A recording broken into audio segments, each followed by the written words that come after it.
புது கலெக்ஷனாக இருக்குது, நல்லா இருக்குது. ப்ரைஸ் அஃபோர்டபுளாக தான் இருக்குது. இங்கே கஸ்டமர் சர்வீஸ்லாம் நல்லா இருக்குங்க, எல்லாமே பிடிச்சிருக்கு எனக்கு. Velavan stores, Usman road, T Nagar, Chennai மற்றும் தூத்துக்குடி.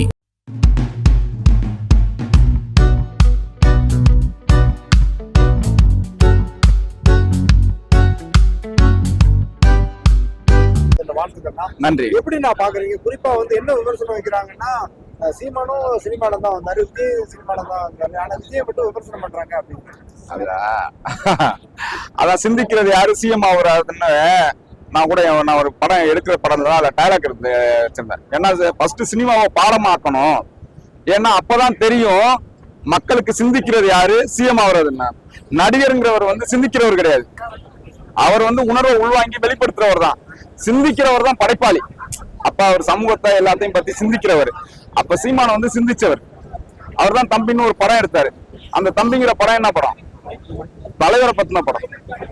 அப்ப சமூகத்துல இருக்கிற நல்லது கெட்டது எல்லாத்தையும் ஆய்வு பண்ணி அப்பயே படைப்பாளியா இருக்கும் பொழுது கூட அவர் தமிழர்களை பத்தி சிந்திச்சவர். அப்படிதான். அதே மாதிரி அவர் களத்துல இருந்து போராடி அரசியலை வந்து சினிமாவில் சொல்றதுக்கு வந்தவர். அப்படிதான் வந்தாரு. அது மாதிரிதான் திருமுருகனும் அரசியல்ல களத்துல செயல்பாடு பண்ணிட்டு அரசியல சினிமாவில் சொல்றதுக்கு வந்தோம். மணிவண்ணன் சார் அப்படிதான் வந்தாரு, பாரதிராஜா சார் அப்படிதான் வந்தாரு, இளையராஜா சார் அப்படிதான் வந்தாரு. அப்படியாப்பட்ட ஆட்கள் தான் நாங்க வந்து அப்பா வந்து ஒரு சினிமாவில் இருப்பாரு, அவர் பதத்தை வச்சு பிழைப்பு நடத்துறதுக்கு ஒருத்தரை உருவாக்குறாரு.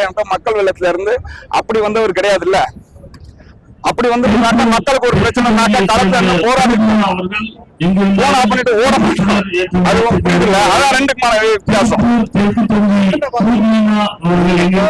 நேரடி எதிரியா இருந்தாங்க.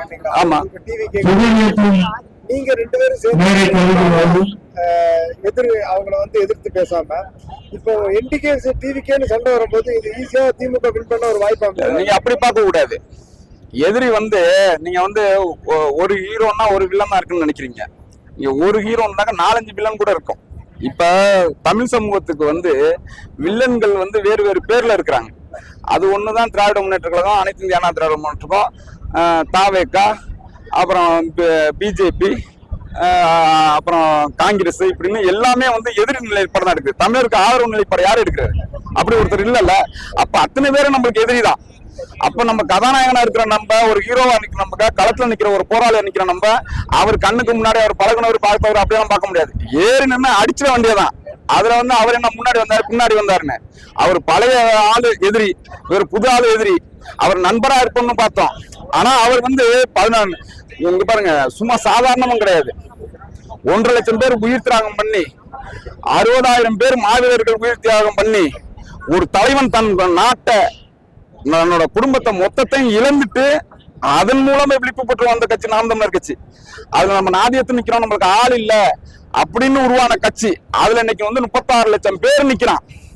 அப்படி புரியுதா உங்களுக்கு? அப்படி நிக்கிற நம்மள நீங்க வந்து தமிழ் தேசியமும் திராவிடமும் ஒண்ணுதானே. திராவிடம் கிட்ட தமிழர்கள் தோத்து போச்சு. இந்த 12 வருஷத்துல தோக்கடிச்சிடும். கருத்தா அவங்களால நிக்க முடியல. அப்படி நம்ம தோக்கடிச்ச நம்மள்ட்ட ரெண்டும் ஒண்ணுதான்னு சொன்னாக்க அப்புறம் அந்த திராவிடமாச்சும் எதிரியா இருக்கு.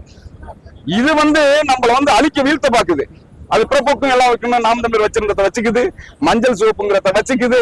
அது எல்லாத்தையும் கொண்டாந்து நம்ம கூட நின்றுகிட்டு நம்மளுக்கு எதிராகவே செயல்படுறது இருக்குல்ல, அது துரோகத்தோட உச்சம். அதை வீழ்த்திடணும். அதனாலதான் வீழ்த்தணும், வேற ஒண்ணும் கிடையாது. நம்மளுக்கு தனிப்பட்ட உறவு, நீ கருத்து ரீதியா கரெக்டா இருந்தாக்க உன்னை நண்பனா தான் பார்த்திருப்போம்.